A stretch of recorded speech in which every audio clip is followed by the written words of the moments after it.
Hey guys, it's my last video for today actually. And I apologize because I've got really poor light here, but it's just because the sun's about to go down. So I hope wherever you are though, you're having an awesome day. I wanted to just briefly talk you through the tech specs checklist. Now, if you recently downloaded it, you'll have the latest version, which is 2 pages instead of 1, which is the original version. So you should actually have the 2 pages. If you don't, then that's cool. Just go back to my link at socialmediasupermom.com and download it. Yep, and you'll get the most recent one. When we're talking about technology decisions, it's just super crucial that we make the decision, guys. Once you've committed to something and you've made that decision about what technology you're going to use, you just find it will be like straight to the end through your funnel. You'll be able to like decide, this is what I'm going to do, this is how I'm going to progress with it, and like actually get to the end of it. Does that make sense? Now, there's a few different things on here that you may not know what they are, so I just want to like go through them very briefly for you in case you've got any questions about that. So the first thing you're going to need is like an email platform where you can automate your emails. Excuse me. Some of the options on offer include MailChimp, Aweber, ActiveCampaign, Constant Contact, and Infusionsoft. If you are a small business person and you are new to this, please choose a very easy one. MailChimp is an awesome tool. It's absolutely suitable for small businesses. You don't need anything more than that to begin with.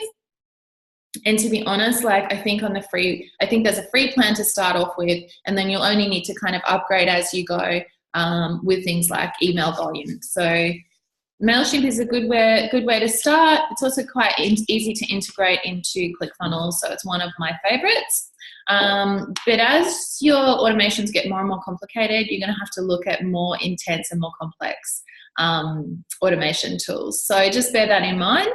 But yeah, to start with, you can always like change too if you want to. If you don't feel that that tool is actually meeting your needs, then you can switch or change to something else. Yeah, but just be aware they all have costs associated with them.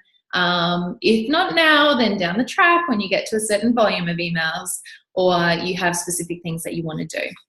But yeah, look, for the majority of people, I think MailChimp is great to start with.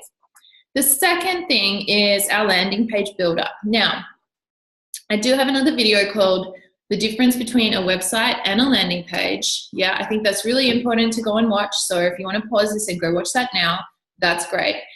But ultimately, we're going to take our clients to a landing page where they are going to understand what it is that we do. They're going to download our lead magnet and they're not going to get distracted and go anywhere else. So we need to choose a landing page builder. You have a couple of options. There's lead pages. I think the cost on that, it's around $37, $40 per month. And then ClickFunnels, which is around $120 per month US dollars. Optimized Press. There's a whole bunch of others. You could even build it out on your WordPress website if you want. The key goal with this, guys, though, is that it is one page or a couple of pages into a funnel, and it is simple to follow, and there's nowhere else that customer can go. Just remember, customers get super, super distracted. So please make sure that you are building it out in a way that they're not going to get distracted and go elsewhere. The third thing is a payment processor. You've got PayPal, you've got Stripe, there's Square, there's a bunch of different processors out there. Just pick one and go with it. If you have one set up already, use it. If you don't, I highly recommend Stripe because it integrates very easily and seamlessly into ClickFunnels. Graphic design. We use Canva. You can also use Photoshop, PicMonkey. There's a bunch of different tools out there to design your graphics with. If graphic design is not your thing and you're just not good at art, that's okay. Just outsource it. Get a graphic designer to do your images for you. Documents, you know what? You can use Microsoft Word, you can use Google Docs, but just make sure that whatever you have, that you do have some way of storing it and filing it. The worst thing that can happen is that you don't save it, there's no backups. So please make sure whatever you save, you do have a copy of. Yeah, I just upload my files once a week to Dropbox, and I find that does the trick. Website provider and hosting details. You will have to provide hosting details so that your website, so that everything can actually work at the long end of the day.